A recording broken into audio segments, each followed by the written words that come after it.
Bonjour et bienvenue dans Parole de Patient, le podcast du CHU de Rouen.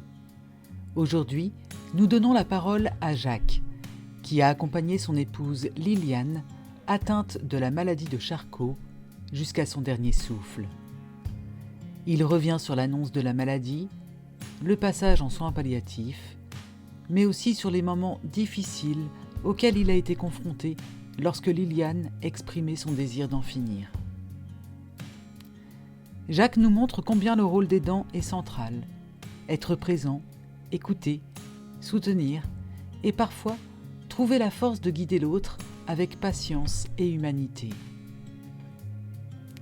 Avec le soutien de l'équipe médicale et soignante, il a pu accompagner Liliane jusqu'au bout en respectant sa dignité et ses choix. L'annonce en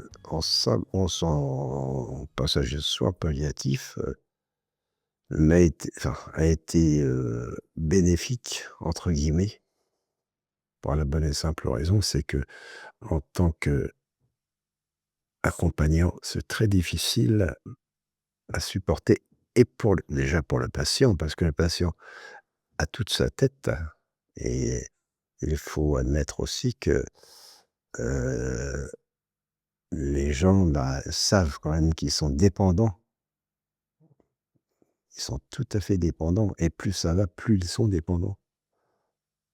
Donc, à un moment, on en tant qu'accompagnant, on ne voit pas les choses, on voit plus les choses pareilles du tout. On voit plus la vie d'ailleurs telle qu'elle est. On entretient le maximum, on fait le maximum de ménage. Je fais la du lavage, du repassage, de tout pour essayer justement que le cerveau ne soit pas tout le temps sur cette maladie qui est atroce. Et pendant ce temps, on oublie on oublie, sans oublier, mais on pense beaucoup moins aux problèmes vécus. C'est la chose. Et à un moment, quand on arrive, peut-être que ça m'est arrivé, je suis allé voir donc déjà mon médecin traitant, puisqu'il était en rapport avec le service des soins palliatifs, qui est un excellent médecin d'ailleurs, qui est resté plusieurs heures à parler avec la responsable des soins palliatifs, qui assistait en visio, chaque conférence qui était faite. Et donc, suite à cela, je pense quand même que moi, ça, si vous voulez, je ne m'apercevais pas que moi je perdais pied et que j'étais tombé dans une fatigue incroyable, mais je m'en apercevais pas du tout et je voulais pas en entendre parler. Et mon médecin traitant m'a dit: «Mais avez-vous vu dans quel état vous êtes?» Je me suis dit: «Non». Je Il m'a dit: Il faut de l'aide. Il te faut de l'aide et à un moment, il faut de l'aide». Alors on a l'impression bien sûr qu'on est fort, on est très fort dans ces cas, mais il y a un moment où ça va s'arrêter parce que si on continue dans la lancée, on va dans le mur et ça, je m'en apercevais pas. Et quand je suis mis en palliatif, la première fois avec Liliane, mon épouse, quand, le docteur Abad m'a dit: «Mais monsieur Rémis, venez, je veux vous voir 2 minutes, hein. J'ai On va aller prendre petite consommation ensemble». Il m'a emmené prendre un café et lui m'a dit aussi: «Mais avez-vous vu votre état?» Et je lui dis: «Mais quel est mon état?» Lui me dit: «Mais vous voyez pas dans quel état vous êtes, hein?» Et je m'apercevais pas du tout parce que les nerfs, je pense, prenaient le dessus et j'étais arrivé à un point franchement où j'ai alors moi déjà et d'abord mon épouse était contente d'être aux soins palliatifs parce qu'elle avait, cette peur d'un côté, une peur pour elle, comme pour moi, parce qu'elle me voyait également. Elle avait tous ses réflexes étaient tout à fait normaux et donc elle voyait ma capacité diminuer et donc effectivement, le docteur, Abad a dit: «Bon, bah, il faudrait que pour être bien, il vous faudrait que madame, la miss rentre en soins palliatifs pour déjà vous reposer, pour vous reprendre et vous remettre sur pied». Chose qui a été faite aussi par mon médecin traitant et le docteur Ronstrel pour pas le nommer et donc effectivement je m'occupais quand même énormément aussi, toujours pour que le cerveau soit le plus possible au travail et non pas à rester à rien faire pour toujours penser à cette maladie et donc suite à cela, elle Liliane, s'est sentie, elle, de son côté, un peu soulagée, sachant qu'elle avait quand même des gens qui étaient autour d'elle, qui étaient des gens de métier. Bon, elle était un peu difficile dans le sens elle avait décidé, parce qu'il faut le faire, enfin on peut le prendre soit que c'est une force, je crois que c'est une force de caractère. Elle avait décidé de ne plus continuer à vivre quand elle a appris la maladie de Charcot. Quand on lui a annoncé qu'elle avait la maladie de Charcot, heu, à la clinique Saint-Hilaire, elle a tout de suite, elle savait elle est allée voir sur internet et puis, donc elle avait tout à fait ce qui pouvait correspondre à cette maladie et puis, donc elle avait une main, la main gauche qui était fermée, enfin qui se fermait, les doigts étaient fermés, elle ne pouvait plus se servir de sa main gauche. Heu, Avant de venir aux palliatifs, elle a eu quelques séances de kiné, un kiné, je ne dirai pas son nom, et puis quelqu'un qui lui faisait du mal plutôt qu'autre chose parce qu'il lui tirait sur les doigts alors qu'il fallait surtout pas faire des choses comme ça parce que ça le faisait énormément souffrir.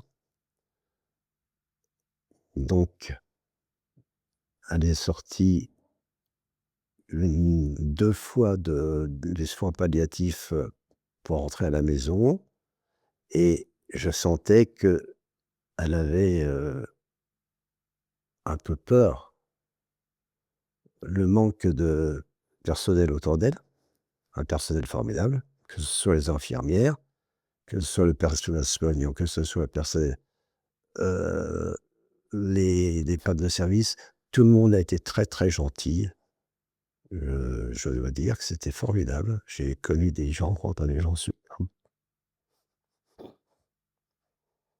mais j'ai des gens qui étaient autour de Liane et autour de moi, qui étaient des gens alors personnellement, j'ai toujours entendu je pensais que le mot «psy» voulait dire toujours je voulais pas en entendre parler de ce mot et je me suis aperçu, en fin de compte, après coup, qu'il était très utile. J'ai rencontré, comme Liane d'abord a rencontré un psychiatre et puis, la psychologue et je pense qu'elle était très, très décidée de toute façon à ne pas continuer. Et il fallait pour cela, pour avoir le droit à la sédation profonde et continue, il lui fallait donc remplir 3 cases. Donc la première case, c'était la maladie qui était reconnue, ça elle l'avait. La seconde case, c'était sa maladie reconnue par la médecine et donc il manquait une case. Donc elle était très impatiente de remplir cette case pour ne pas se voir diminuer. Elle n'a jamais voulu que je prenne un fauteuil roulant, jamais. Elle m'a dit: Jamais je n'irai dans un fauteuil roulant» et j'ai respecté ses volontés, hormis, au départ, elle a dit devant les médecins, ou le personnel médical qu'elle, ferait elle-même la chose, de départ, en prenant des produits, notamment des produits lessiviels. Donc je n'ai surtout pas accepté ce genre de choses et puis j'en étais arrivé donc au point où j'avais le respect, de sa personne et j'ai accepté ce qui est très dur, mais il faut le vivre quand même il faut le vivre pour s'en rendre compte que de toute façon, c'était sa personne et on n'a pas le droit non plus d'intervenir dans hormis, bien sûr, un cas, exceptionnel. Mais je pense que là, moi, je lui ai dit: «Écoute, si tu fais ce genre de choses toi-même, je ne te pardonnerai pas». Donc je lui ai dit: «Si toutefois il y a rien de fait, si ça s'aggrave, je suis prêt à effectivement t'emmener soit en Suisse ou en Belgique». Donc c'était quand même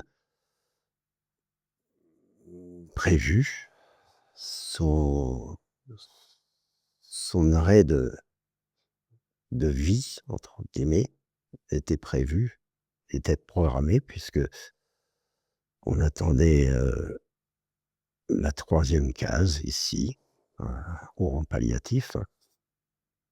Donc entre-temps, elle est revenue un peu à la maison, 2 fois de suite, elle est venue à la maison. Elle est restée 2 jours où elle se sentait pas très, très, très bien et moi j'avais une crainte énorme, c'était qu'elle fasse une fausse route, chose qu'elle faisait. Elle ne voulait pas, alors en plus, c'était son désir et je peux le comprendre.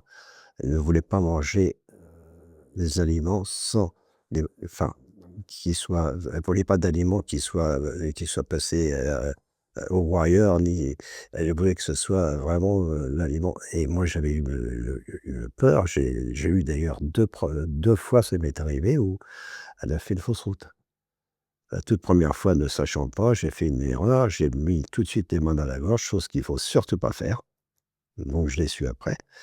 On m'a dit que malgré tout, c'était une réaction normale, alors de ma part et la seconde fois, bon, elle a réussi, en toussant, elle a réussi à recracher la nourriture elle avait du mauvais côté dans le mauvais conduit. Donc suite à cela, j'avais aussi le problème pour la coucher, parce que c'était un poids «mort» entre guillemets. C'est un poids qui était très, très difficile à supporter et pour la coucher, je mettais en travers du lit, j'accouchais en travers du lit et je prenais les pieds après pour la faire tourner sur elle-même pour, qu'elle puisse, se dormir. Autre chose, bien sûr toujours en pleine nuit malheureusement.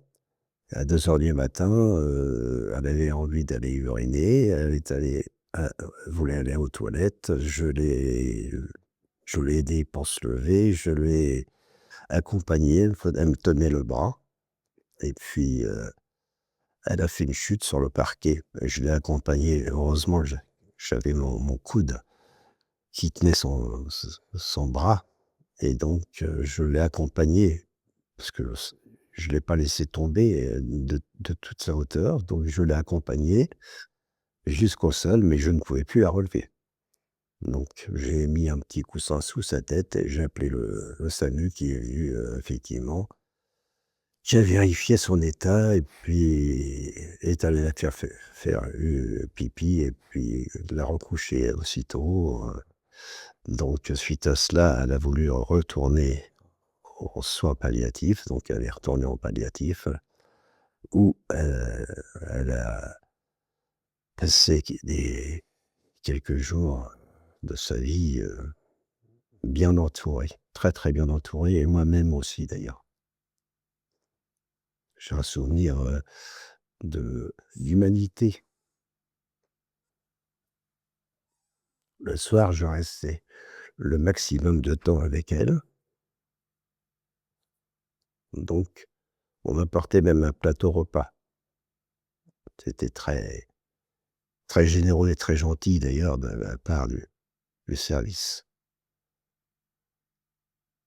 Je rentrais à la maison, je téléphonais à l'infirmière de service de nuit pour savoir quel était son état et puis, tous les jours j'allais la voir.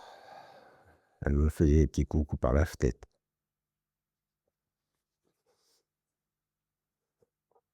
Mais c'est un je crois qu'il faut vivre ce passage quand même, dans la vie pour dire que l'humanité, c'est malheureusement, n'est pas toujours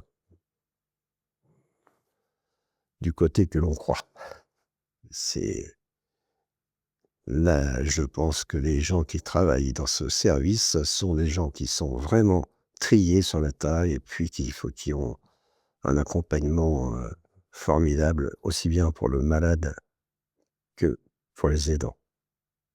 Je crois que je n'aurai jamais, jamais assez de mots pour remercier, le service. Je pense qu'ils ont fait le maximum et donc, pour en finir, si vous voulez, Liliane avait été dans son lit, le médecin est venu pour lui apprendre la nouvelle par lequel il avait constaté la troisième case qui était remplie et que donc, elle avait le droit à la sédation profonde et continue. Ce qui, même si on s'y attend,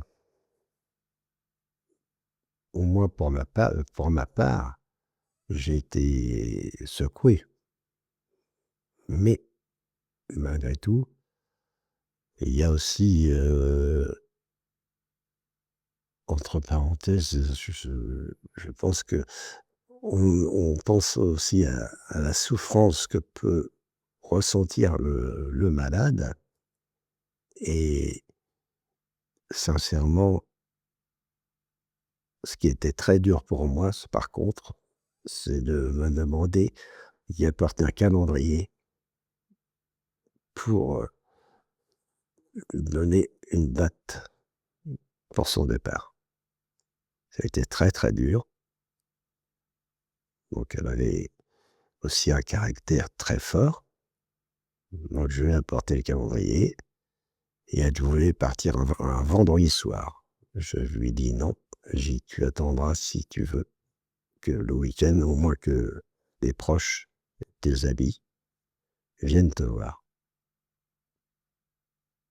Donc la sédation s'est faite le lundi 21 août à 17h50.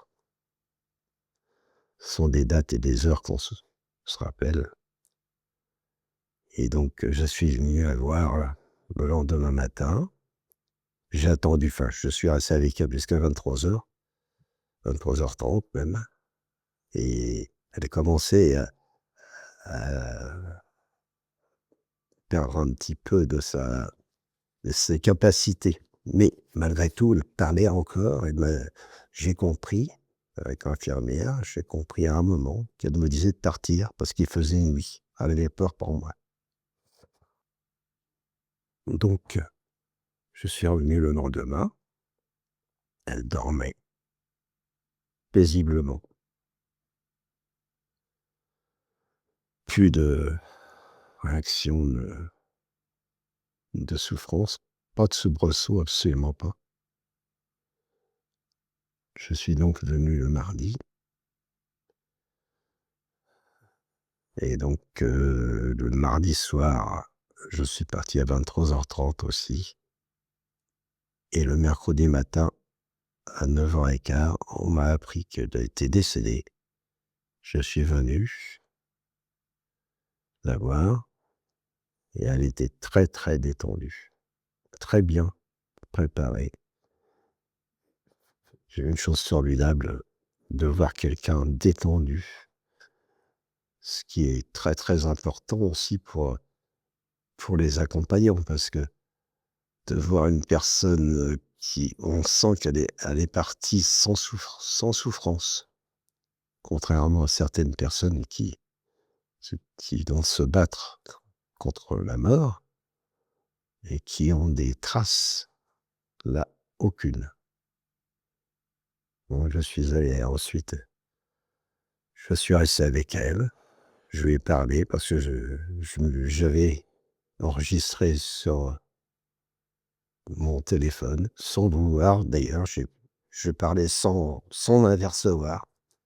Je l'ai redécouvert qu'après, que j'allais parler et puis, ensuite, je suis allé la voir donc, au funérarium à côté et puis, elle était, j'ai regardé parce